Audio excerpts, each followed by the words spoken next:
His commentary and analysis is among the best, bar none. His words serve as a masterclass. He deconstructs the deceptions of the PSYOP war. He is the author of The Greatness Awaits You, the national leader of Australia One Party Incorporated, a monthly panel participant in JMC's Global Defense War, in a league of his own, an international treasure, a follower of Jesus Christ. He is Ricardo Bosi. Ricardo Bosi is a published author and speaker, international business consultant, former Australian Army Special Forces Lieutenant Colonel, having served 24 years in the Australian Army, including postings to the Special Air Service Regiment, the 1st Commando Regiment, Headquarters Special Operations, and the U.S. Combined Joint Task Force Headquarters in Kuwait. Don't miss JMC Broadcasting's Bosi Briefs, where John sits down with Ricardo, helping to connect the dots, making sense of the madness, keeping us all grounded and united as the battle between good and evil play out before our very eyes. Join John and Ricardo every other Monday at 6 p.m. Eastern Standard Time, right here at jmcbroadcasting.com. Saturday, May 23rd, 2026. Hello, I am John Michael Chambers, and welcome back to Bosi Briefs. And thank you for joining us again. This program publishes every other Monday at 6 p.m. Eastern, where retired Lieutenant Colonel Ricardo Bosi weighs in on the current events in the past 2 weeks or so. Please share these episodes far and wide and subscribe for free at jmcbroadcasting.com. Quick announcement before we get into the heart of the matter today. Join us on Thursday, May 28th, 8 p.m. Eastern, 107, for one solid hour in our private Zoom room to answer your questions. To consider joining us, visit jmcbroadcasting.com, click on Premium Portal, and see if this is a fit for you. If it is, we look forward to seeing you then and there. All right, I am launching here at JMC Broadcasting in the month of June, Off-World with JMC. This will be a 4-panel monthly broadcast now that our President and Commander-in-Chief, Donald J. Trump, is beginning to release what I'll call the UFO files, or the, all of the information that's been in these top secret files for decades. That's begun, and I figured I'd get it covered as well. So stay tuned. We're forming the panel right now. It's going to be an incredible broadcast once a month, Off-World with JMC. Also launching in the month of June, brand new, all the coverage that you see here, military, intelligence, and economic broadcasting that I do here at JMC Broadcasting. We're going to be doing the same exact level of attention and coverage on the side of healthcare. It's time. And as I'm the host in the military, intelligence, and economic side, the lady you see on the screen, Christy Lee, will be the show host and the face of the healthcare division, we'll call it, of lean and mean reporting, with the best doctors, scientists, and filmmakers going over all of the critical issues of our health, how to stay healthy, how to be healthy, which will include new technologies, scalar technologies, med beds, and so forth, as well as covering the legislation that RFK Jr. Is commandeering, if you will. And of course, the justice. So stay tuned. We will be covering this soon in the month of June, a weekly show and a monthly panel to kick it off. Christy Lee. The Truth About Health premieres June 2026, and we look forward to tackling this subject as we did back in the early days at American Media Periscope. All right, military tribunals and global martial law, the legal architecture of accountability. Behind the facade of global political stagnation, the military alliance operates according to an immutable blueprint anchored in international law. The execution of justice against the global cartel of the deep state does not occur through corrupt civilian courts, but rather through military tribunals. The statutory foundation and worldwide legal coverage for this cleanup operation rest on precisely coordinated architecture of domestic U.S. military law, the laws of armed conflict, and international treaties. The unyielding foundation for establishing these courts is the official Law of War Manual of the United States Department of Defense, now Department of War. According to its provisions regarding unconventional warfare and military occupation, the armed forces hold supreme judicial authority when civilian jurisdiction and government institutions have been infiltrated and incapacitated by a hostile power of internal saboteurs. In this state of covert military law, the military is constitutionally mandated to secure national sovereignty and implement tribunals. The executive power and global reach of these tribunals were cemented through strategic executive orders, presidential directives, and presidential emergency action documents.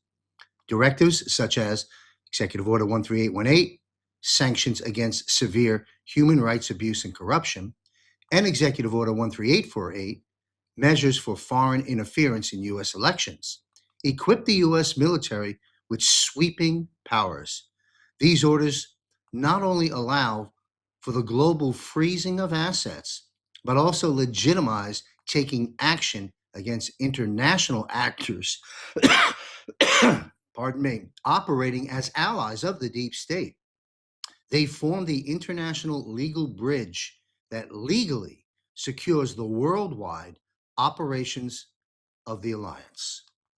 The implementation of tribunals takes place under strict secrecy to guarantee the smooth operation of investigations and prevent mass panic. The crimes ranging from high treason and state surveillance to crimes against humanity are tried comprehensively and according to the strict rules of the Uniform Code of Military Justice. Every verdict, arrest, and execution is covered by the Law of War Manual. The civilian system has lost its legitimacy. The tribunals of the alliance are the instruments of legal accountability to restore law and order globally. So, I encourage everyone listening to this broadcast all across the world, but particularly in the United States, those that still cannot see the truth of this operation, they should listen to this monologue and then dig a little bit and do their own homework. That monologue pretty much sums up all the quandaries and questions that people seem to be stuck in terms of no arrest and nothing's happening and all this noise. Please wake up and smell the coffee. All right, for those just coming aboard, who is Ricardo Bosi? Ricardo Bosi is an international treasure, former Australian Army Special Forces Lieutenant Colonel who served 24 years in the Australian Army. He is the national leader of the Australia One Party. Please welcome back Ricardo Bosi.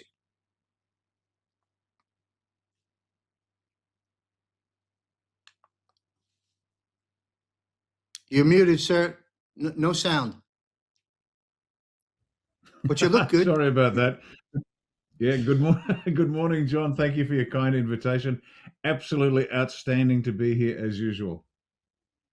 Well, thank you very much. We're going to get into it. There's about half a dozen items I'd like to unpack. So let's begin. Let's see, where are we? To my producer, we have an image to pop up. Pardon me, I've got some tech issues at my end. There it is. We're taking a look at the president. It was the calm before the storm. Well, how interesting is that? What do you make of the terminology there and the imagery? Because this was published by President Donald Trump.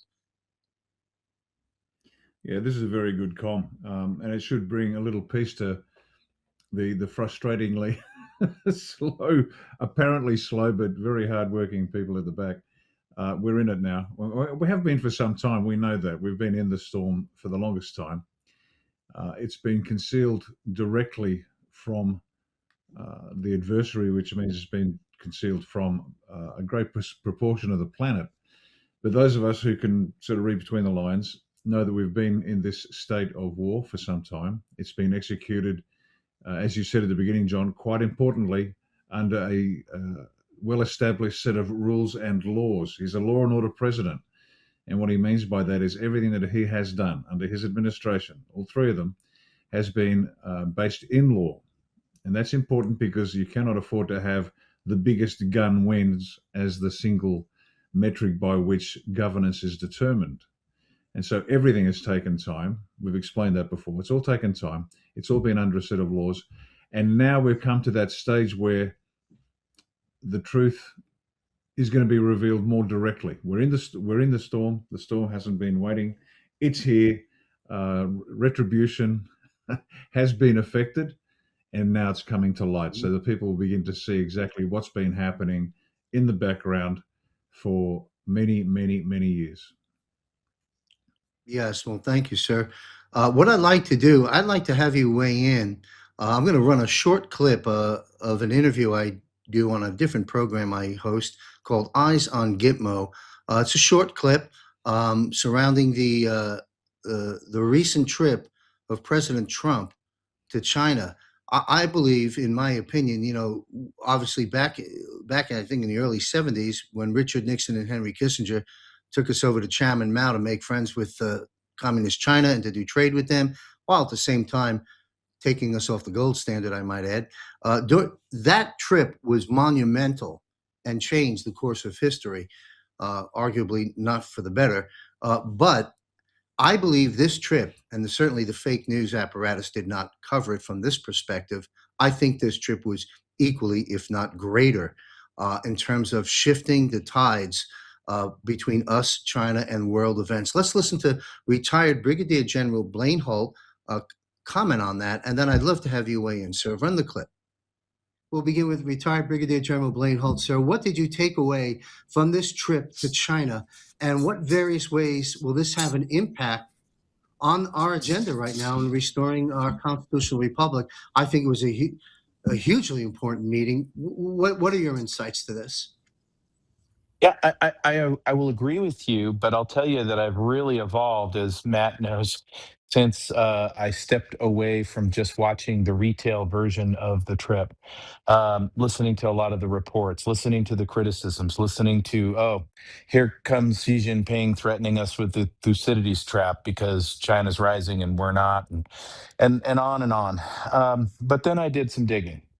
And I'm going to have to give the president not a C, but more of an A plus for this, because I think this is probably one of the most important meetings between the Chinese and American leader that we've seen since Nixon and sitting down with Mao.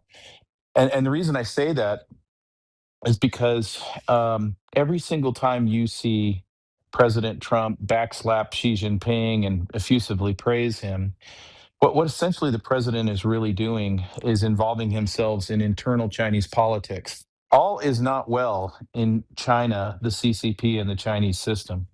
And you have factions that are all vying for who is going to emerge as the next leader of China. The elders are trying to thwart Xi Jinping at every step.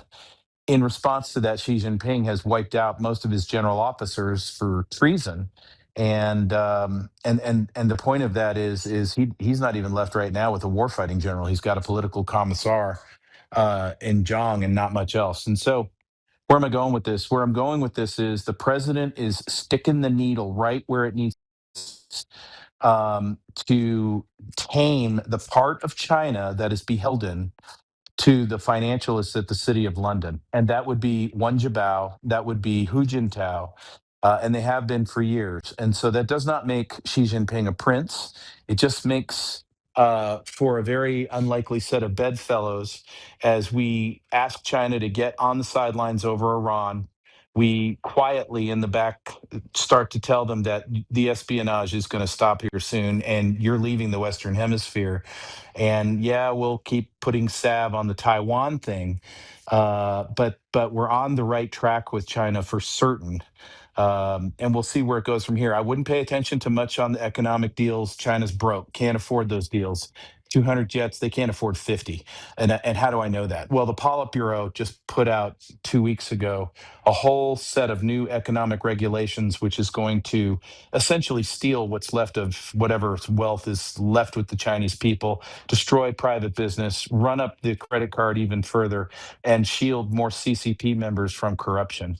And so they're all scattering, but just like the Straits of Hormuz, this blade is not aimed at Beijing. This blade is aimed at London. Wow. So, Colonel Bosi, what's your views of General Holt's analysis, as well as your analysis of the events in China? No sound again, sir. You're muted. I'm sorry about that. No, sorry about that. My fault. Thank you. No, a very astute observation and summary of what's going on with China specifically, with all the chief executives wandering across, and apparently it's all business. Well, no. The first and most obvious element, as far as the great unwashed need to know, is that this is now the public normalization of relations with China through Xi Jinping. It started with Xi Jinping's visit to Mar-a-Lago, that very first visit, and that was the first com saying, we are working hand in glove with this man. Now, publicly, China had to be the bogeyman for the last many, many years since that time, because that served a purpose for them to still be the major trouble facing the US internationally, apart from everything else. But that was for show, because behind the scenes, as we know, Xi Jinping was being supported and helped by Donald Trump consolidate his power internally. Now, Xi Jinping had to take care of his own problems in-house. That's the way it's done. But it was substantial assistance was provided to him so he could remove the troublemakers within his own country, because it's not like it's one amorphous mass. These are factions vying for more power, more money. There's nothing communist about this country. It's just a kleptocracy. And so the assistance was provided. The organization was cleared. The decks were cleared, and now we've reached that stage in the operation where that public cooperation with China through Xi Jinping, and that's critical, will get bigger and better. If you look at the key players, there's this continuity that has to be publicly portrayed. Change of leadership destabilizes, the people emotionally. But you've seen Modi in India, you've got Putin in Russia, you've got Xi Jinping in China, and the same faces are there, and there's that stability. And you don't change characters halfway through a show when a character still has longevity, where a character has a role to play, and that stability. You know what it's like in entertainment, in a movie. The people have to have a strong emotional connection with the characters. They either have to hate them or they have to love them. But anything between, that character is removed from the show. So we've had characters that we're familiar with. We know, like, and trust them, inverted commas, or we know, don't like and don't trust them. It doesn't matter. But that stability of characters in the show allows the people to continue following the storyline without having to be introduced to a new character. And I'm not sure how I feel about this guy or this girl. Who are they? Excuse me. And that's why this has been critical from the very beginning, for the White Hats, DJ Chi and the White Hats, to get a hold of Xi Jinping and help him. Now, second part, China and it's not a house of cards. It's more like a Potemkin village. A Potemkin village is a term used. It's an apocryphal story under a Russian story, where the Empress of Russia was floating down a barge, and Potemkin, her foreign minister, decided to throw up these wooden cutouts of what looked like happy villages. So as she sailed through, the Russian countryside looked like it was in good shape. It was just facade. China is very much like that economically, and Blainhold alluded to this economically, but even in terms of population, we're hearing stories that they're nowhere near 1 billion people. That demographically, that was impossible to achieve simply because with the one child China policy, it smashed the demography of the country. And so they're not as populous. The economy is not as grand as it says it is. It's in trouble. it has problems everywhere. And at the top, you've got this kleptocracy that is trying to steal everything from everybody, and it's about to fall down. But the US cannot allow the facade of China to collapse. It continues playing its role in this show because there are still a lot of people in China that need to be looked after in terms of preventing national famine, national economic collapse. DJT and the White Hat's no more interest in collapsing China that way than they do watching the rest of the world collapse, because the cost would be too high in terms of starvation and death, for example. Not that China's not familiar with it. But this is important. They're going to keep propping up the image of China. They have to prop up the reality of China. And so this moment in history is very, very important. China is now going to become part of the solution as opposed to part of the problem in a public sense. And that's what's going on now. And it ties in very nicely with the counterterrorism strategy which Donald J. Trump released just recently, and the approach that DJT is taking with counterterrorism, which is no longer disaffected people with AK-47s. We know that terrorism has many parts: narco-terrorism, the trafficking, the control of the money. It's nothing to do with ideology. Never was, doesn't now. But now China's going to be playing a bigger role in that entire strategy globally as the US adapts terrorism and its approach to peace on Earth across the Western Hemisphere, across the Middle East, across Africa, Asia and Southern Asia, all those areas that need to be taken care of. We are now seeing the big four, let's say, standing up together, and there's that continuity of image which is critical, helping us move forward. So it's a really Blaine did a good job on the analysis. I hope I've added a little bit more to it, but China is now publicly going to become great friends with the US and Donald J. Trump. Fascinating, and that tells us things are progressing. We're reaching a new point in this, and folks in our circle, as you know, over these years have talked about Xi, Putin, and Trump working together against the deeper forces, and a lot of people, couldn't connect the dots on that. And I think it's going to be easier for them slowly but surely now to start being able to connect those dots, as you and Blaine Holt commented on. I want to share a very short story, and then I want to talk about Cuba. You mentioned the scenario with the boat going down the river and cardboard folks to make it look like everybody's happy. That is so true. I lived in Chengdu, China, big city, big province, Sichuan, back in 2012 for about a year. And at the time, I forgot the name of it, but we'll call it a global business summit, an international, where all the countries were coming there to, exchange business opportunity.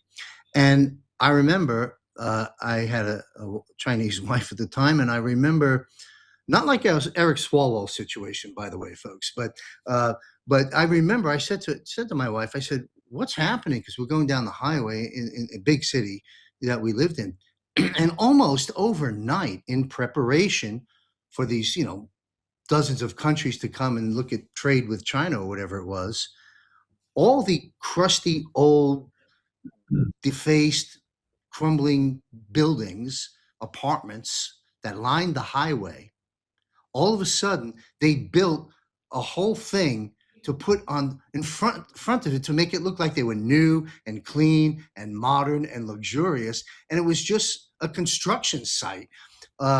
Fascinating. And of course, the images look great for the world to see, and the countries come and go, "Oh, wow." And it was behind it, of course, were people in tiny little rooms, encrusted developments. So I just find that interesting. Your story about the cardboard characters. This is pretty much similar to that.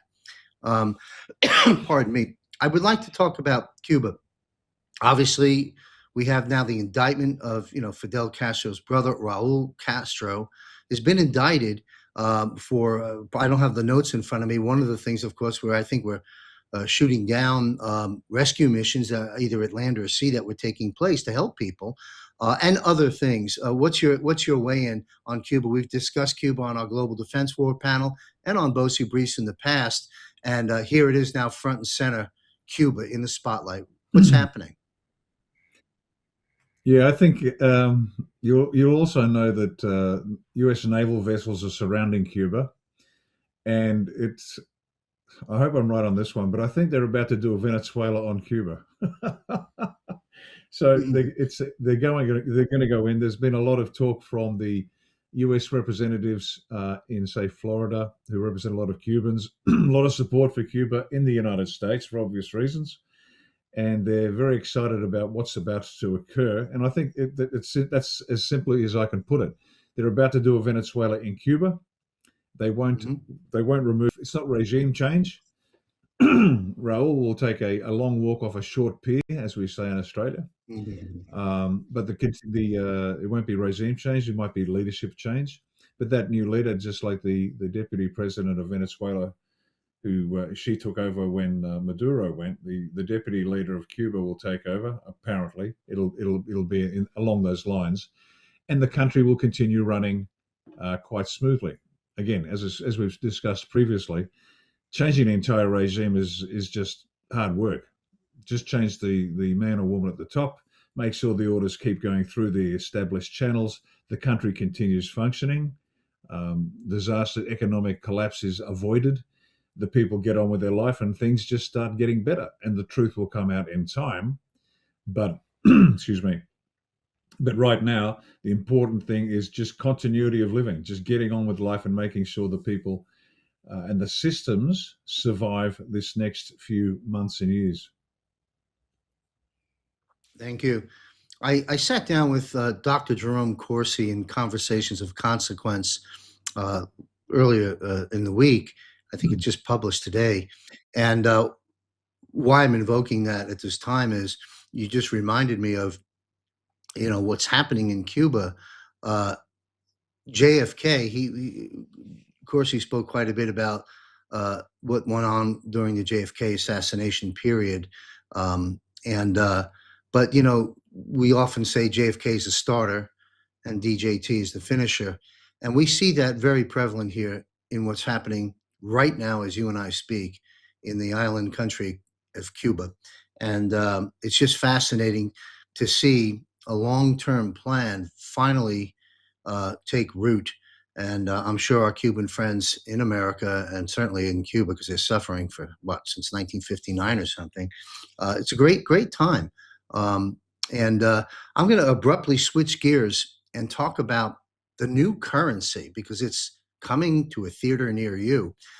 As I don't have the image, but I'm sure everybody has seen it. I'm sure you have, sir. The image that the president published, on Truth Social, of him depicted on the new $100 bill.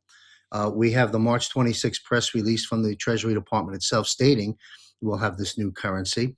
And a lot of, when you look at the comms, direct comms, not just the little hat tips, direct comms from the president, from the Treasury Secretary, and so forth, it looks to me like this currency will enter into the system maybe within the next several weeks to a month or so.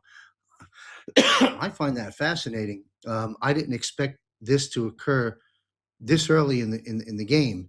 Well, and maybe it isn't, but I think it is. And let's put up an image to my producer. President Trump also, there's so much going on in the economic area. Here's something from X22 report, Dave. He does good reporting. I don't know how this man does it. He's never missed a day, 7 days a week for how many years?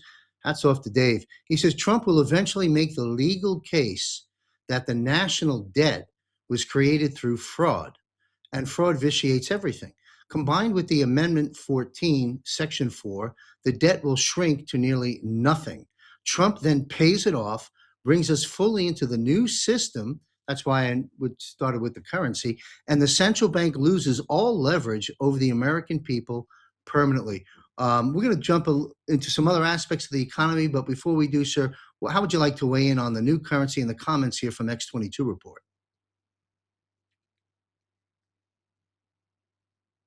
Oh, we don't have sound. No Goodness me, audio sorry again. about that. Yeah, It's a modus operandi. the mosquitoes here. Just joking. Yeah, the mosquitoes here are so big you can shear them. So if I don't turn the sound down while you're talking, all you hear is the buzz of the mosquitoes going past. Anyway, Understood. back to DJT. The currency issue is a big one, both in a very practical sense, but in a symbolic sense. Now, let's just start with the easy stuff. DJT's photograph and signature on the money, and the haters will say, "Oh, it's just an ego trip." It's got nothing to do with that. Trump's got a healthy ego. He doesn't need that. He knows who the hell he is. The visual imagery of DJT and his signature on the money is basically the big comp saying the Fed no longer controls the money. The cabal is dead. This is the final nail in their coffin. This is the big sign saying we won, you lost. Sucks to you, in a very blunt sense. That's why that's important, and people have got to see that why DJT's face and his signature there. They now control it. Now, the new Fed chair's been sworn in. Happy days. They infiltrated him many years ago. He learnt the system in and out, then sat quietly for a number of years, and now he's just popped up and he's the Fed chair. It's almost like somebody planned it. so that's the How part about about that? the Fed. Is this going to happen? Is this going to happen sooner rather than later? Well, what a gift for the 250th anniversary of independence, financial independence after a long time of financial servitude. So I'm not surprised it's going to happen before July 4. In fact, it makes sense to exactly do that. They've got, as I said before, the people need something real to celebrate, not just another nothing burger or hopium statement. They need something real. And with that money coming out, it's just so visually and emotionally and psychologically as well as practically important. It's I'll leave it there, but that's my take on the money issue.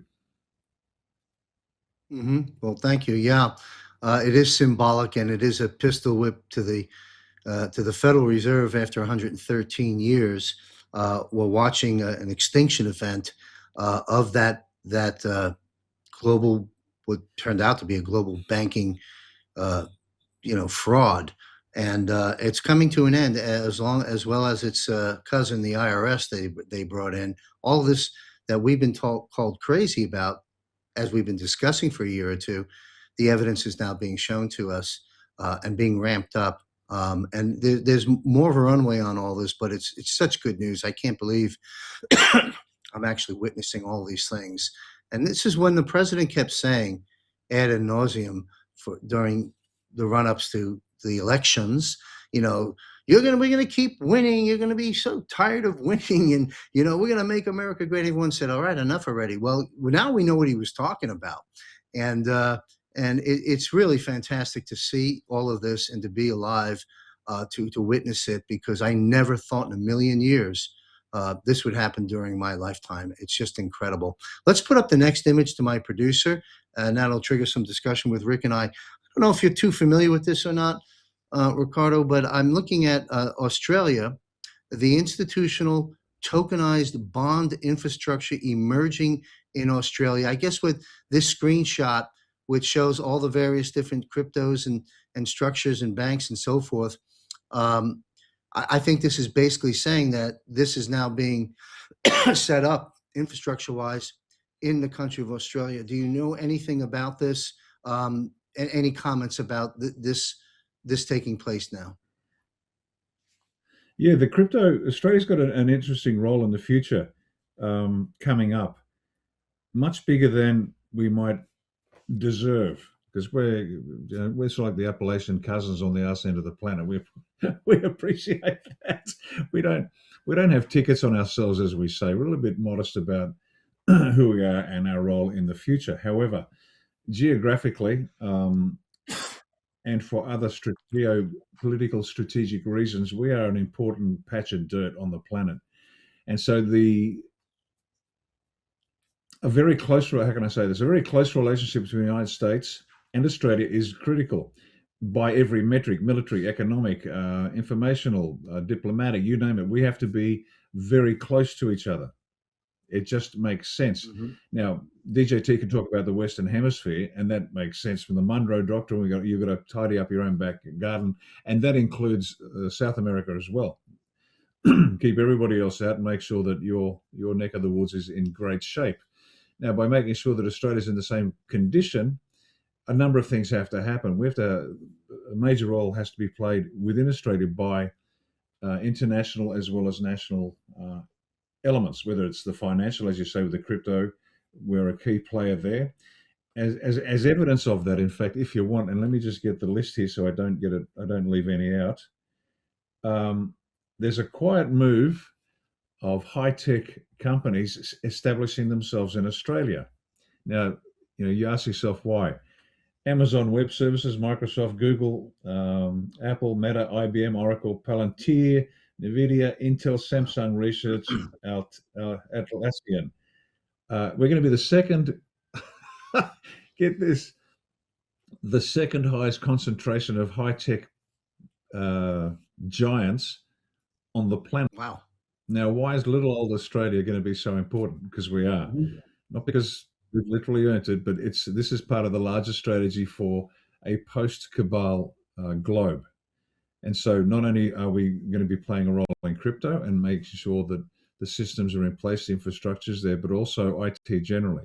So it's going to be a very different planet. We've been saying this for many years. It's not just like it was, but without the bad guys. Everything about this life on Earth will change for the better, and the crypto elements of it, establishing the infrastructure and the capability here, as well as I just mentioned, all the high-tech titans of the globe, establishing the second largest concentration of that sort of power in the world, in our country, is a big indicator of the future importance of Australia in the post-cabal governance of the planet. That's fascinating. We're to close this program out, jumping back into that subject, the importance of Australia and its relations with the U.S. But I want to touch on just a few drive-by news events. And they really, it shows you the times we're living in that I could call this a drive-by news event. We're talking about, of course, the fact that James Comey may be facing 20 years behind bars. But in scope of so much that's going on, it is just a drive-by news story, but a good one to comment on. Todd Blanche announced that James Comey may face 20 years behind bars. What's your comment about that? And do you think we will begin to see now that Comey's been bagged, for lack of a better term, do you think we will now see the rest of those folks tied to Russiagate arrested before July 4th? Speculation, I understand, but what's your views on Comey's potential 20 years behind bars and the rest of the folks that must be having a bad hair day today? We'll call it like that. What are your views? He's sweating like a turkey who knows that Thanksgiving's coming. It is a drive-by issue, without a doubt, in terms of the scale of the issue, but it's still critical because it's easier for the people viewing the show to see things that they can grasp. I'll give you an example, and I might have mentioned this before, but it's apt.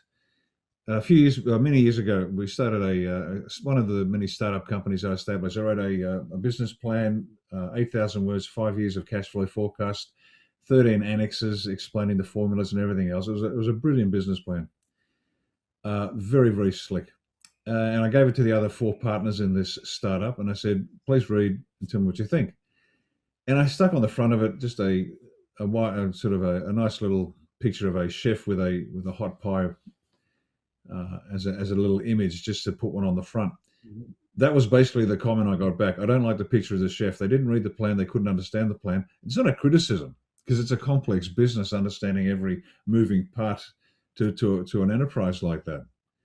But because they couldn't grasp the cash flow forecast, they couldn't grasp the formulas, they couldn't grasp the business model, because these were just different people. They put money in, they put sweat equity into the organization, but it wasn't their area of expertise.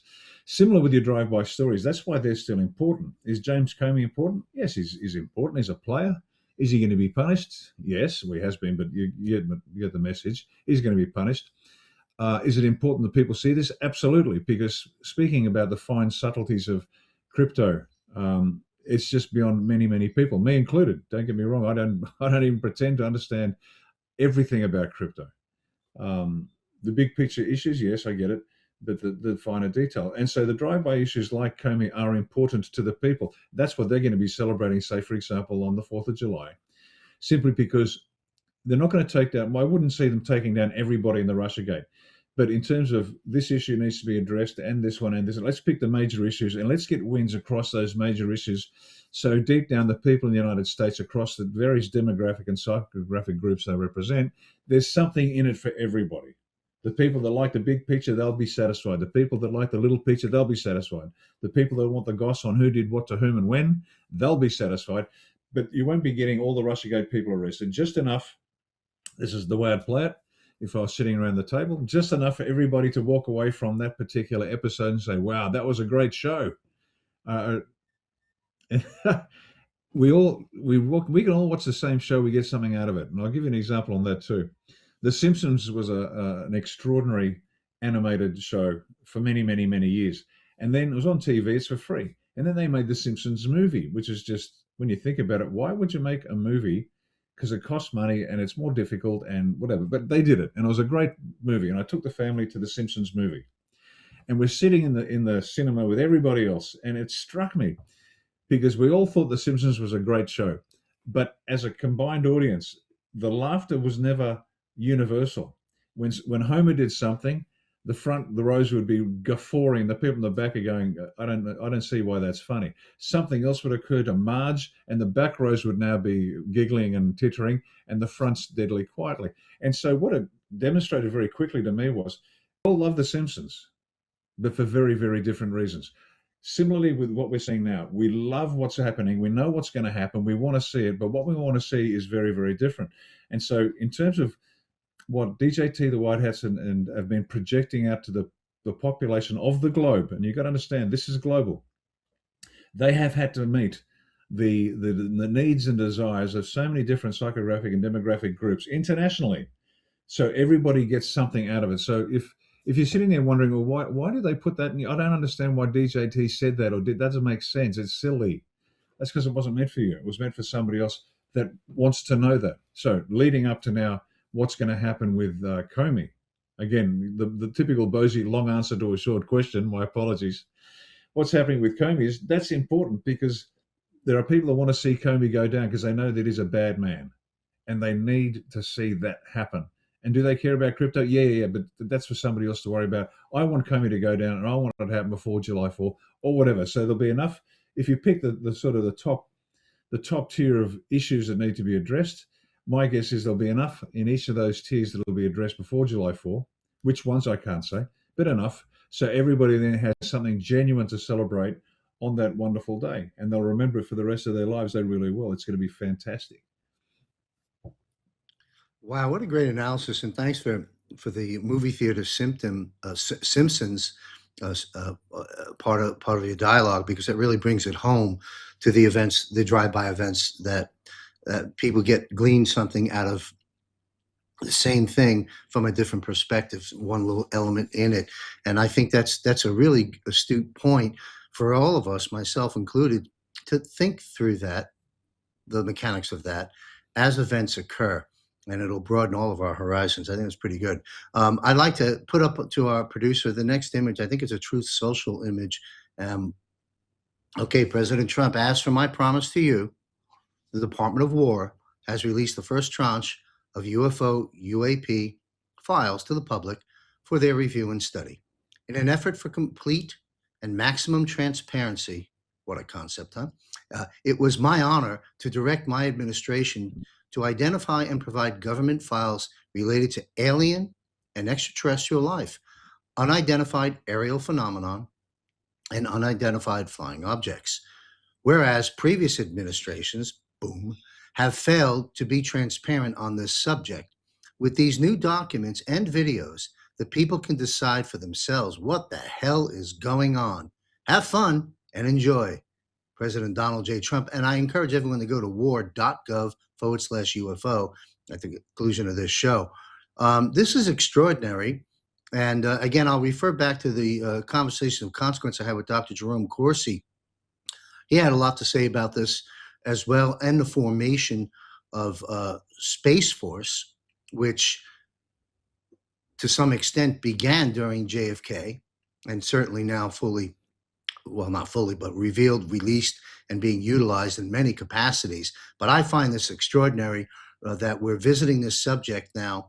Um, and What's your take on that? I mean, let's put up the next image. This will be interesting. Put up the next image to our producer, and then we'll unleash Ricardo to comment on all this. There it is. Okay, now this was a screenshot, Rick, of the actual video. I'm sure you've seen it, of the president with these men in suits and the military man in uniform there.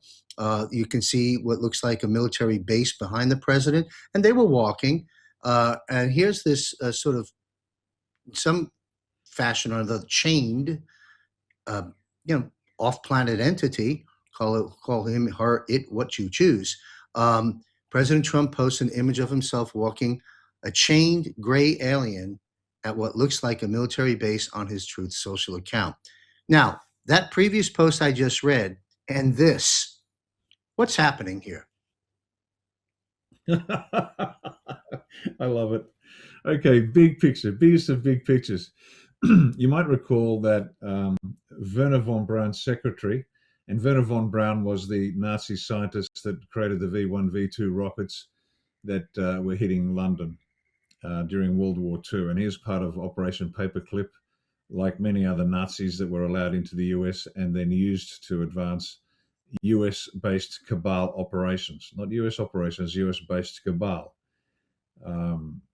Like Heinrich Müller, head of the Gestapo, apparently allegedly died. No, he was recruited in Switzerland and came to the US and worked in as part of Operation Paperclip to advance cabal-based ops in the US.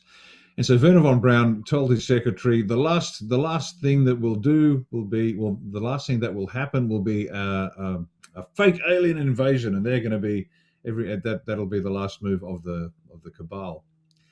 And so that's out there. So what DJT is doing here, he's getting ahead of the curve. He's taking control, as they have done consistently from the beginning. They know what the narrative was going to be, the cabal-led narrative, and they jumped in front at every turn and then directed it to their favor. This is exactly that. They know that the cabal was planning the fake alien invasion. And what's DJT? He's actually got himself in the picture. This is brilliant. I love this. Whoever composed the shot's brilliant. He's got himself in the picture with this very, sort of buff-looking alien. But the buff-looking alien is in chains. So what's the message there? DJT's in control of the whole ET issue. And they don't like being called aliens. They like being called ETs. So we got the image here is that DJT is in charge of the entire ET issue, which is a comm to the remaining black hats saying we are really out. I mean, not only did we lose the money, we've even lost our last move, which is going to be the alien ET card. And so that's all it is. It's just a continuation of the same procedure they have used for many years now.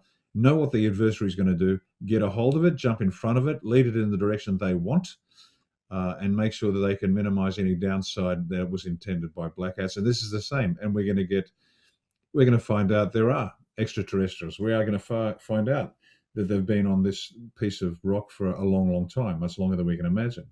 We're going to find out there are ET tech that's been reverse engineered and flown by US pilots for a long time. We're going to find out a whole bunch of things, but he intelligently said, hey, I'll release the files and you can make up your own mind. Now, is everything going to come out at once? No, of course not. It'll come out at a rate that is digestible. Now, what do I mean by that? Just the existence of other life forms will be difficult for a lot of fundamentalist religions, Christians included, but not just Christians, because they view anything that's not of this earth as it's either demonic or angelic, and there's nothing in between. And so they've got to make sure that what isn't made available is not going to destabilize these very key groups too quickly. Over time, as people pass, and we're talking generations now, as generations pass, and the younger generations that grew up with the idea, they're not so challenged. The older generations, they're going to find some difficulty. As they pass, more and more come out. This will happen over decades, and eventually, maybe in 100 years. So what's that? 4 or 5 generations. more and more truth will have come out. A lot's going to come out. Enough's going to come out to shake people. But there's a lot that needs to be held back. But that's what's going on here. Yeah, that brings a whole new meaning to Great Awakening, and I'm glad you raised the religious or biblical aspect of the impact that this is going to have, and challenging a lot of folks. It's going to be for me curious to see how that plays out as this rolls out, and there you got it, folks, from retired Lieutenant Colonel Ricardo Bosi. What that image, or which was really a video clip of Trump with the I don't want to insult the ET, so I won't call him an alien, but there it is. Great information, the story behind the story. That's what's happening, folks. Spot on. And I'm learning that a lot of our, besides Nikola Tesla's 6,000 plus patents and so forth, we may be learning a lot about 0-point energy, anti-gravity, and many other things from our off-planet, off-world friends. So this is a fascinating time, and the president's obviously going to be releasing more and more. And as we've discussed, it'll be the same modus operandi with most everything else in the reveal, like the Epstein, for example, little bit, boom. And so this is the beginning of that, and it's just fascinating. And that's why I'm launching the off-world show panel to start discussing this a bit and following what the president's releasing and getting our hands on everything we can. We're watching a movie, folks. Let's put up our good friends. There they are. So here we are watching the events unfold in the script. And that brings me to Central Casting.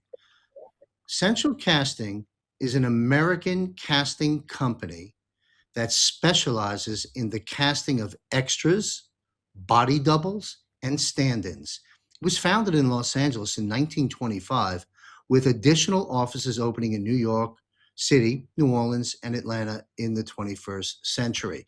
So there's a description, and a definition of Central Casting. Let's take a look at this next image, and this will bring a whole new meaning to Central Casting, the masked individuals. Take a look at the specimen in the center. Retired Vice Admiral Robert Harwood's appearance on Fox News just the other day is, of course, blowing up online after a close-up shot of his neck is sparking a flood of conspiracy theories. Many are claiming it looks like a silicone mask, you think, a deep fake, or even a body double, with comments flooding in like he's wearing a Hollywood mask, and what are they hiding? The clip has gone massively viral just in a matter of hours. Put up the next image to our producer, Mask 2. I mean, there's a close-up of what you just saw in the previous image. Unload on this one, sir. I mean, take a look at this. And to me, the fact that they're making this so blatantly obvious is a ratchet up of comms. How do you read all this? Because look at this. This is incredible. It's by design, of course. This is now, again, it's another comp saying, we're letting you know, we're letting you know, we're letting you know. It's letting the target audience start to wake up at a pace that they can process. I was speaking to a friend a couple of days ago, elderly friend, and lovely guy, but and I monitor his progress, because he's a good exemplar of the target audience, and they can move to a certain degree, but it's fascinating watching this particular gentleman. He'll move forward a fraction, and then something from the box that he trusts, the TV set, comes out, and he'll revert back to his previous position quite quickly. And so whatever progress is made is only very temporary. And that's why this is so slow. That's why images like this are so important, because they have to now look at that image. It's not a story from somebody else. They have to look at it from the trusted box that they've been following for all their lives for advice on everything from health to family values. And now the box is showing them something obvious, and that's why this is key. It's got to be obvious, and it's got to come through the mainstream media, and it's got to come through the same people that have been lying to them for years. We've said this a long time ago.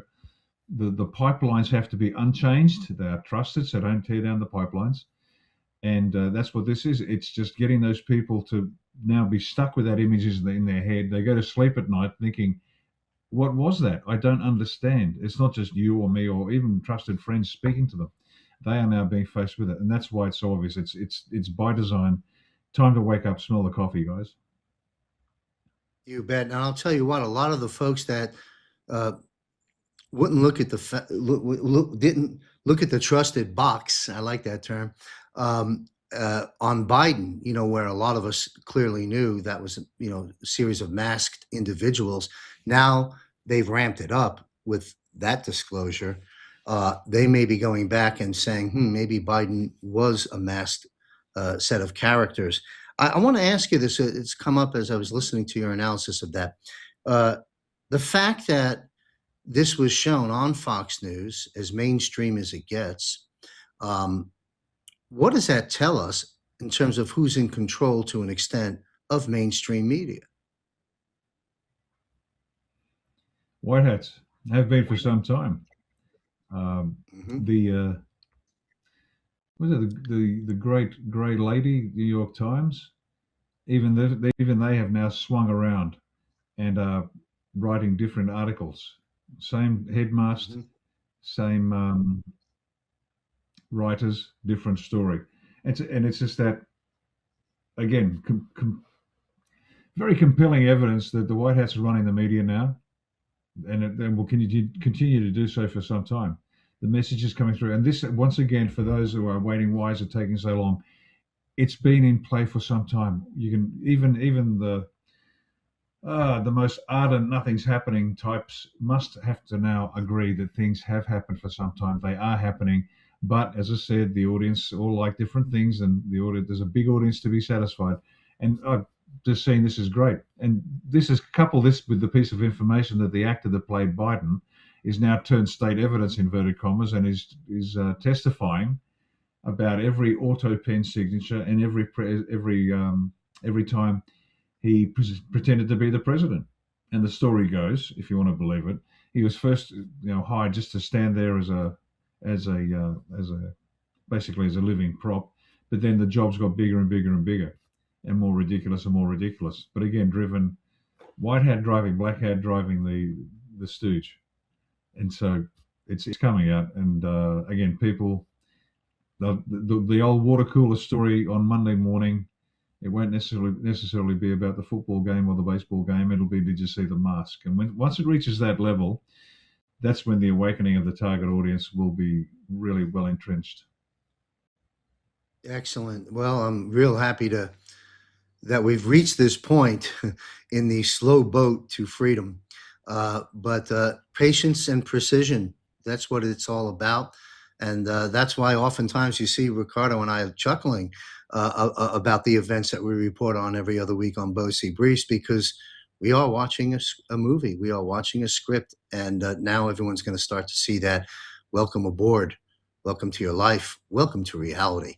I'd like to pedal back and wrap up our broadcast on the subject of your country, Australia. We touched on earlier the crypto aspect, and then you kind of revealed to me and our audience the importance of Australia in the world, the big world picture.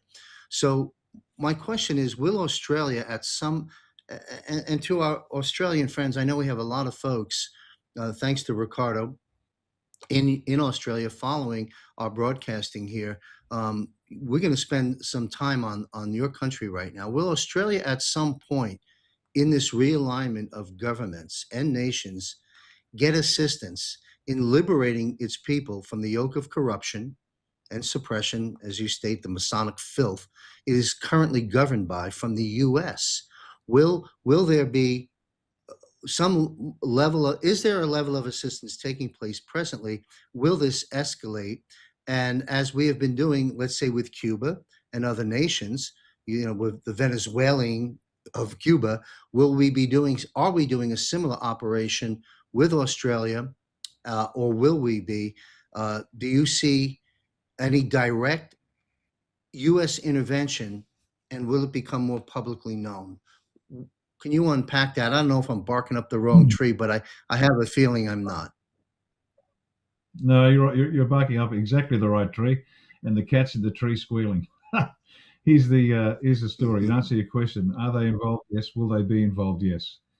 This is but again, I got to reinforce this for everybody listening, particularly the Australians. Point number one, you know, myself and A1 and the rest of the Australians, we want Australian leadership. We're not interested in being anybody's bitch, and I don't mean that in a condescending way. I mean in a quite a realistic way. We want a say in the governance of our country. Now, having said that, as I've said many times before, even with the best will in the world, we lack the capacity. So we need US assistance. We need it. We just can't do it. I've given you the numbers. I'll give them to them again. Let's say there's 27 million in the country. 10 million children, take them out, you got a lot left. 17 million. Of that 17 million, 15 million are Masonic filth or controlled by Masonic filth. They're not necessarily Masons, but they owe their contracts to the Masons, and the Masons will drop it in a second. And that leaves 2 million of us. Okay, can you find 2 million people to govern the country? Well, yeah, maybe. Do they have the skill sets? No. Can they write a strategic plan? No. Can they read a balance sheet? No. Forget it. It's just not going to happen. And so regime change is not anybody's desire, but guidance, like Venezuela, like Cuba, except we're not, well, I guess we are as rotten if you consider the Masonic filth, but the intent of the good people of this country is very different. But we need assistance like everybody else. So is there assistance coming through? Yes. Will it continue? Absolutely, by necessity. Now, on top of that, it's all legal. It's all lawful. This is, once again, the bigger gun hasn't won. No, this has been a law and order issue. The belligerent occupation that has been in place in the United States has been in place around the globe, and it's certainly been in place in Australia. I've been talking about Chapter 11.3, Law of War, for a long time now, and I said to people, get out there, read the book. Belligerent occupation occurs, and then the belligerent occupier has a series of obligations. It's all in law. They have to follow a set of rules. Otherwise, they're just extrajudicial, extra legal actions which cannot be justified. And so we've got this situation where we'd love to do what we need to do, but the US is having and will continue to have a guidance role for the people of Australia. Now, we're fortunately a little different to Cuba and Venezuela. We're not quite in the same basket, because we've got good people in this country that are willing to do everything to save their country, and they want the leadership of their country in their hands. They don't want to, forever to be somebody else's vassal, but that's part of the process. So being under the suzerainty, having our own sovereignty, but it being under the suzerainty of the US is a tried and tested method historically for doing this. When a country cannot manage its own defense and external affairs to the extent that they would like, and let's be honest, ladies and gentlemen of Australia, Australia has never been in charge of its external issues. We've been under the British Empire, and since then we've been under the cabal. And so one and the same, if you get my drift. But we've never been actually in charge of our own destiny. So that's the objective. That's where we're heading towards. That's why we at Australia One are very future focused. We understand where we are now. That's great. But where are we going to be? And where we want to be is going to take many, many years, perhaps decades, to really get to a position where we are capable of effecting our own full sovereign rights as a nation. And that's up to us. It's up to many things. And if you don't like that, tough. But I can tell you this from the US perspective, put yourselves in their shoes. They have spilled real blood and real treasure leading this global alliance to save the planet. It is the most extraordinary war that's ever been fought on this land. And in Australia, again, it's cost them a lot. They're not about to hand it back to us, because within a few weeks it'd be back in the hands of the cabal. So that's not going to happen. So are they helping? Yes. Will they continue to help? Yes. Why? Because we need it. But we don't want to be anybody's bitch. That's never going to be an intention. We want Australians for Australia, and just as the Americans want America first, Australians want Australia first. We want to be very close to the US, but that doesn't mean we're going to be under you forever.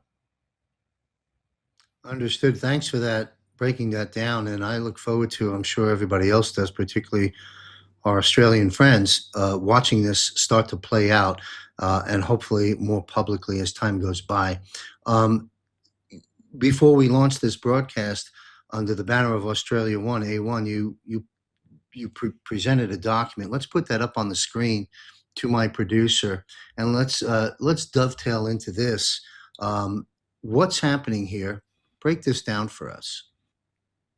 Sure. Well, just look at the top line there. The Rebirth of a Great Nation, Episode 4, Population, Tangible. What I'm running through at the moment, that's why I've been very busy. I've had to cut back just about every other activity.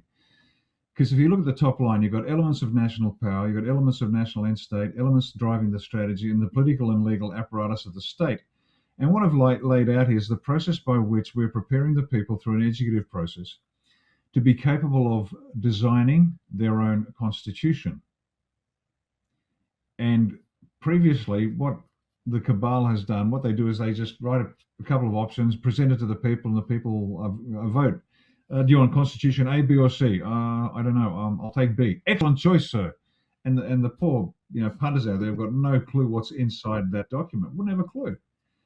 If the Australian people voted on their 1900 Constitution as drafted by our founding fathers, which was excellent, except for the fact that they were working to the Queen, and so, or the King. It didn't matter. It was the monarch. It was a monarchy. So they did a great job, but we were always a plantation. We were always a colony. We were always a slave state to Great Britain.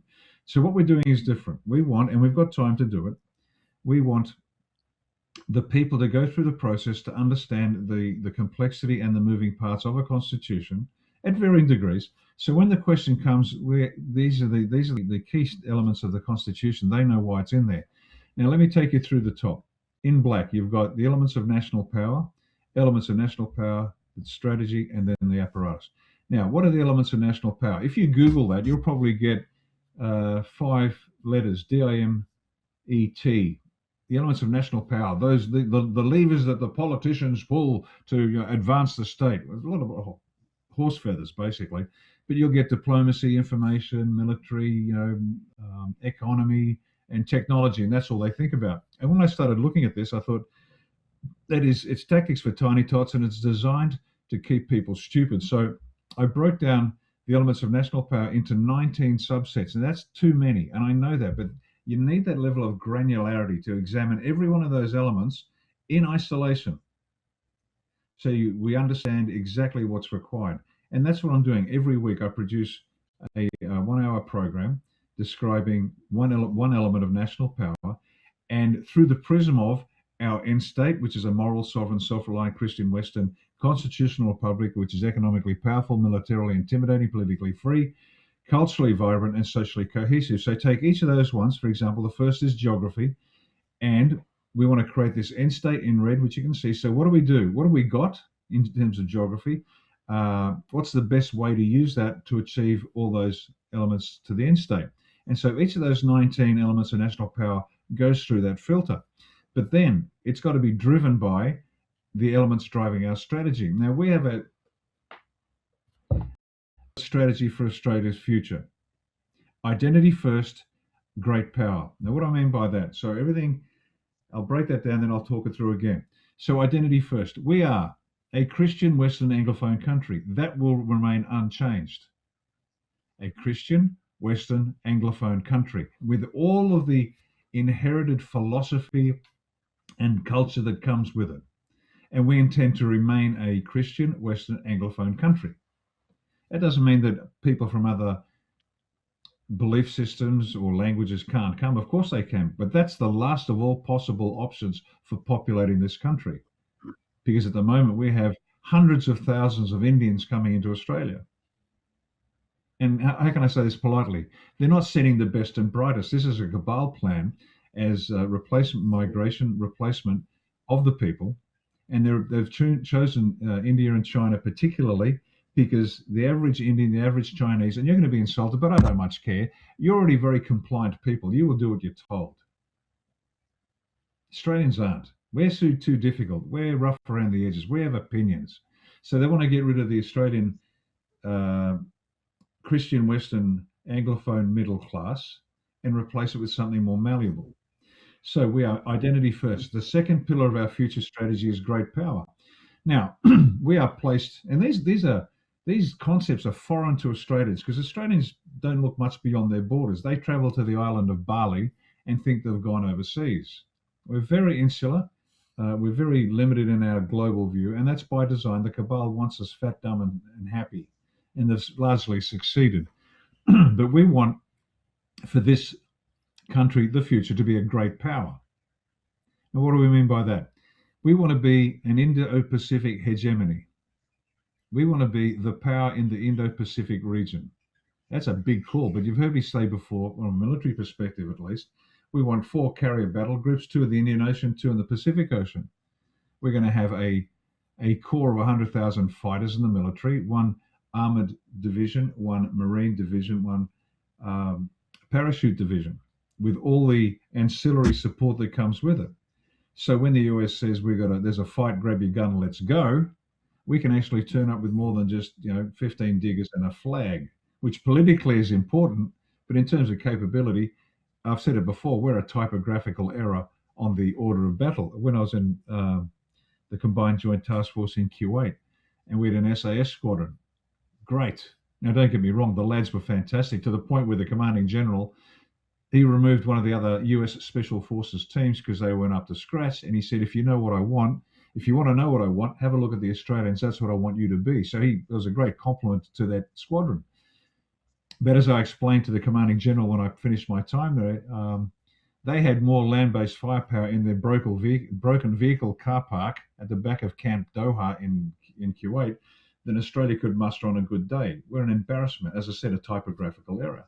We have to turn up with real capability, and trusted capability. So when there's a call saying, look, there's a fight, grab your gun, let's go, we can be given a slice of the planet. And there is trust between us and the Americans that we will do what's got to be done the way it's got to be done.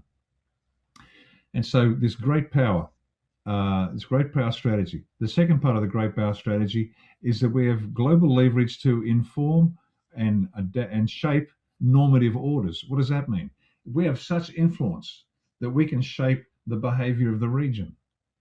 How do we do that? Alliances, working with economic deals with like-minded countries around the region, and we use that leverage to shape the way business is done. For example, we don't like trading with countries that the businesses that use slave labor. So we're going to use our global leverage to shape normative orders to remove slavery from the supply chain.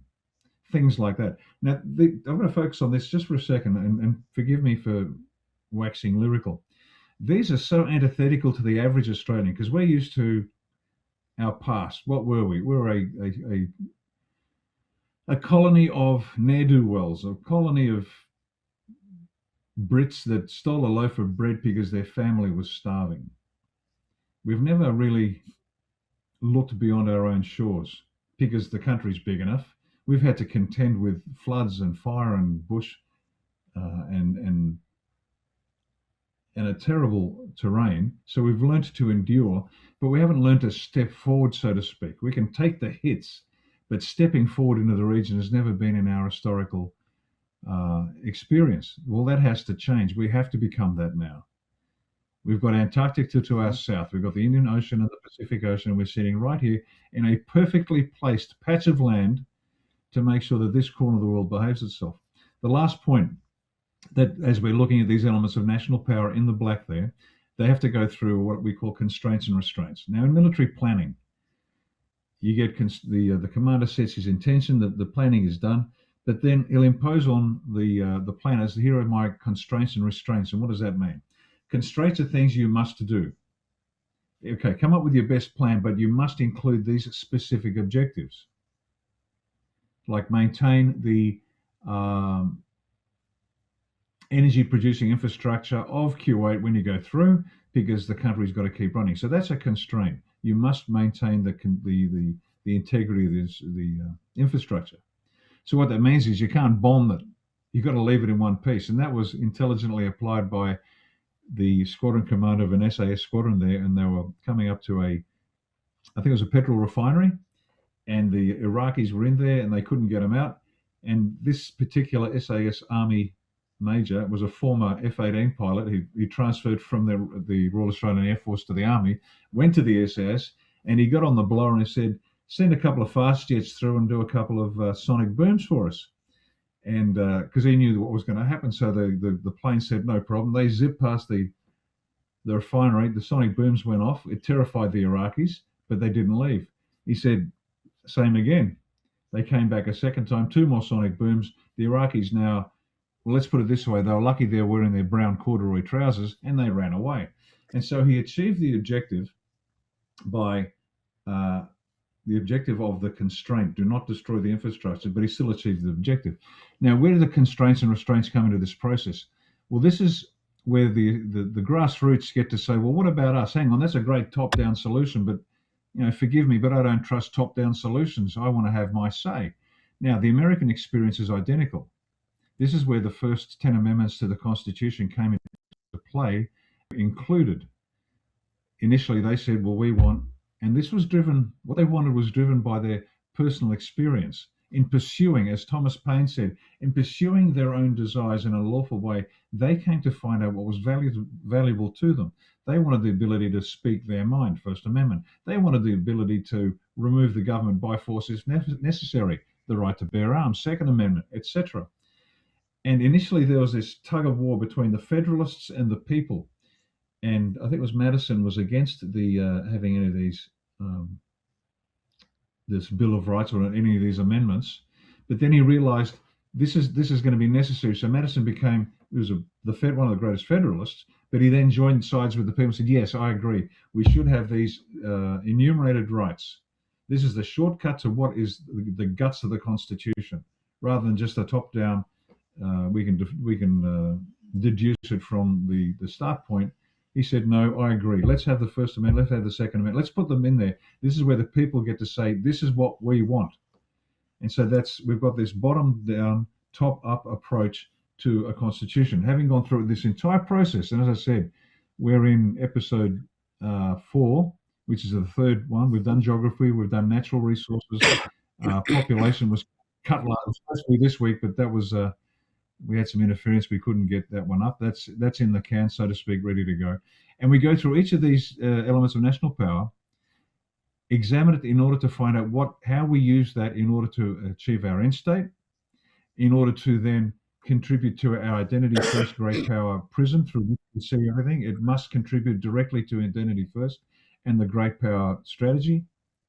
And then we tack onto that the constraints and restraints that the people want. Now we have a population for the first time, and I don't think this has been done before in global history. We have a global population that at least has an inkling of what goes into this constitution. And then we can lean heavily on the US Constitution because it is the first and greatest of its nature. But we don't think it's perfect, and we want to change a few things, and that's our right. But now the people are actively involved in what's required. And so this is going on till about August, one a week. There's a lot of work involved. The analysis is quite detailed. The recommendations in each one, we define it, we expand on the definition, we examine the subsets, and then we ask ourselves the question: what policy imperatives do we need in order to implement this, and what constitutional authority do we need to include it? And so by the end of each episode, we can then start weaving together this magnificent tapestry that will be the Australian Constitution. And I've got to tell you, it's going to give yours a bit of a run for its money in terms of its completeness. I think it'll certainly suit the Australian character better than the US character. Last point, and I'll stop here. This is not just for Australia. This is for the entire planet. Every country out there should be looking at this. Every country out there should be becoming a great nation. And for those that say, well, we're not as lucky as Australia, we don't have the land, we don't have the resources. Well, look at Singapore, a swampy little island at the end of a peninsula. That's all Singapore was. It is now a global powerhouse because it took what it had and maximized it for an objective. And that's exactly what we're doing. We're looking at what we've got and maximizing it for our ultimate objective. And every nation on earth must do the same. DJT said it. He wants, Ireland for the Irish, Lithuania for the Lithuanians, Upper Kambukta West for the Upper Kambukta Westians. We've all got to sit down, do the work, the great labors of peace to create the future globe that will last 1,000 years if we get this right, and we will. So anyway, that's what we're up to. It's extremely exciting. It's very future focused. We're not big on the fear porn. We like doing practical work that makes sense. And this is so far, the response has been phenomenal. And when last week's show or this week's show was had to be postponed because of interference from the Masonic filth, there was a bit of an uproar. But it just means that they're keen to get onto it, and it's a great educative process. But anyway, that's what we're doing. It's immensely entertaining, it's immensely informative, and immensely helpful. And it's the best way to get our country on the front foot and having people start discussing this and saying, yeah, I exactly understand what's going on. Last point. This is just our view. We're not imposing this upon anybody. As the old saying goes, steel sharpens steel. If we've got people that have better ideas, brilliant, go for it. The harder the questions, the better the analysis, the better we'll end up in the long run. But anyway, thank you for letting me cover that, John, because this is probably the most important work that A1's certainly doing, and upon which we predicate a successful great power in the future. Wow, brilliant work. Brilliant work. So that was episode 4, at least the screenshot. How many episodes are there? And where can people go to catch the previous episodes they've missed and to follow you along the way until the completion of this? Sure.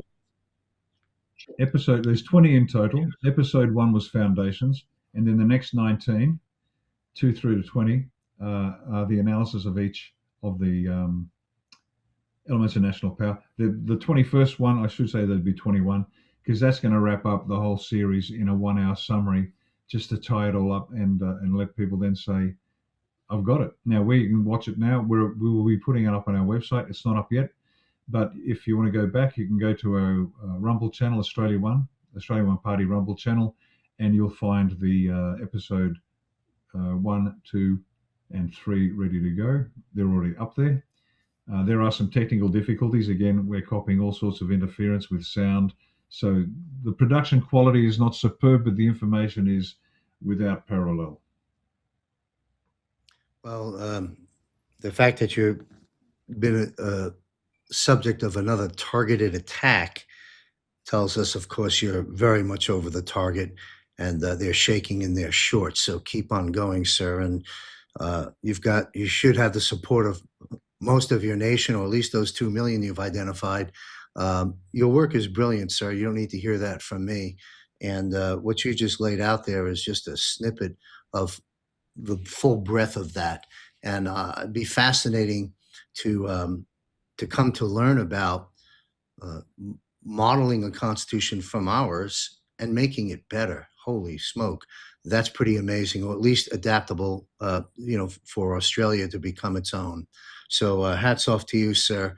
And, maybe this is a good point. Any closing comments before we conclude our broadcast? But that, everyone, certainly all the Australians need to follow that. But as you stated, the world's in a geopolitical shuffle right now, spearheaded by the alliance, by our Supreme Commander-in-Chief, Donald Trump.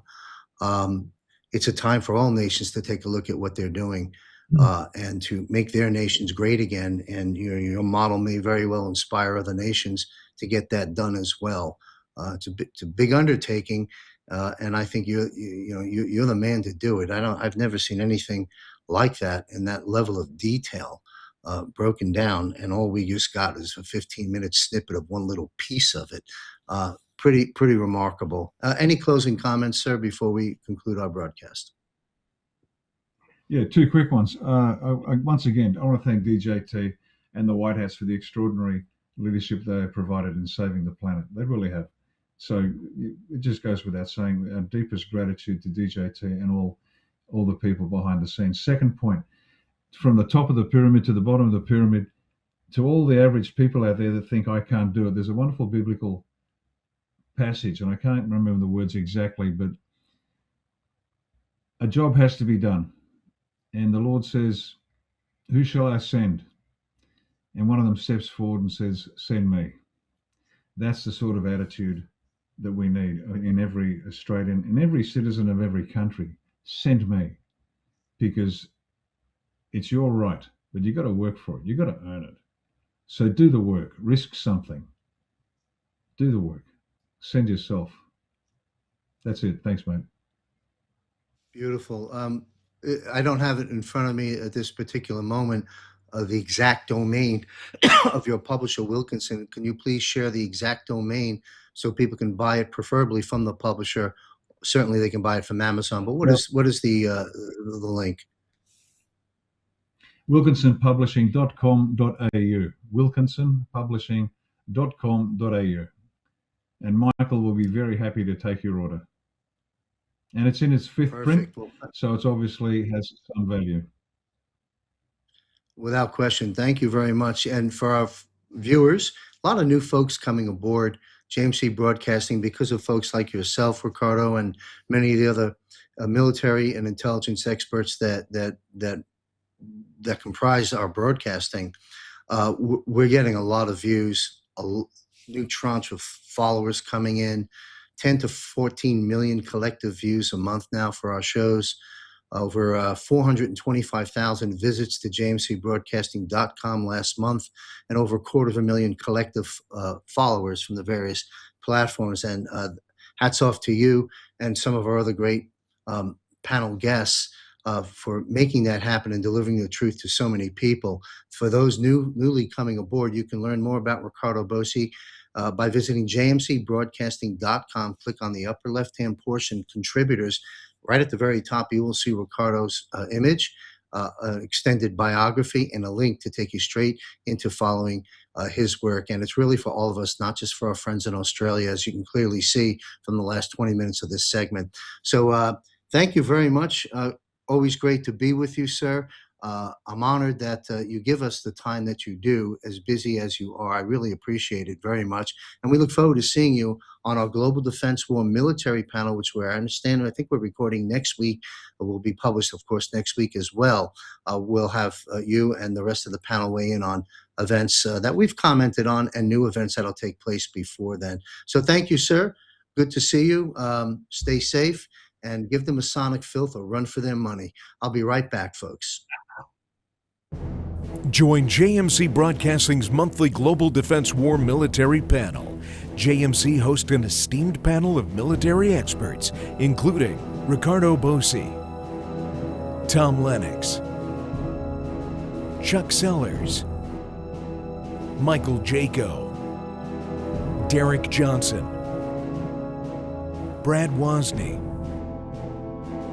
and other military guests. Join us each month, where this panel of esteemed guests analyze the current events across a broad spectrum of topics, addressing the questions and concerns that you have. Subscribe for free by visiting jmcbroadcasting.com. John looks forward to seeing you at the next episode of the Global Defense War Military Panel broadcast, right here on jmcbroadcasting.com. All right, come join us May 28th at 8 p.m. Eastern in our private Zoom room, 107, for 1 solid hour, for the sole purpose of answering your questions. Very popular. We've been doing this now for several months. We kicked it off with Will Barney, followed by Michael Jaco. The next month was, I believe, Derek Johnson. We had Captain Rob Cunningham. And now we have 107, May 28th. Visit jmcbroadcasting.com, click on Premium Portal, and see if this is a fit for you. We look forward to seeing you there. Next image, please. Again, just as an announcement as we wrap up the broadcast, Bosi Briefs, Off-World with JMC coming to a theater near you. Coming in June, just a few weeks from now, we'll launch our premiere panel, Off-World with JMC. We'll be following the president's releases, commenting on that, as well as going much deeper into other aspects of off-world existence, and very, very important. And Ricardo commented on how that may challenge some folks, and to that, and rightly so. To that point, if to our viewers, go to Eyes on Gitmo, published last week, and zone into Captain Pete Matasu, where he discussed what Ricardo was talking about as it relates to God, the Bible, and what is off-world really about. he gave some biblical specific references and commented on that. And I'm sure we'll be exploring that on the panel as well to help everyone make sense of these new reveals that are been there for decades that are now coming to all of us across this world. Fascinating stuff. Also, an announcements, healthcare, as I mentioned in the beginning of the broadcast, Christy Lee, it will be the show host. The Truth About Health premieres June 2026 as a weekly James C. Broadcasting production with Christy Lee as your show host. And so that's a wrap of this broadcast. Look forward to seeing Ricardo Bosi, Michael Jaco, Derek Johnson, and others joining us on our next Global Defense War military panel, recording next week and publishing next week. Want to thank Ricardo Bosi for his keen insights and brilliance in making sense of the events that take place, as we do each week in Bosi Briefs, and for his keen insight and analysis and direction for the country of Australia and inspiration for other countries around the world. So that's a wrap. Thank you, Ricardo Bosi, and thank you, everyone, for following us and sharing these broadcasts. Stay safe, and may God be with you.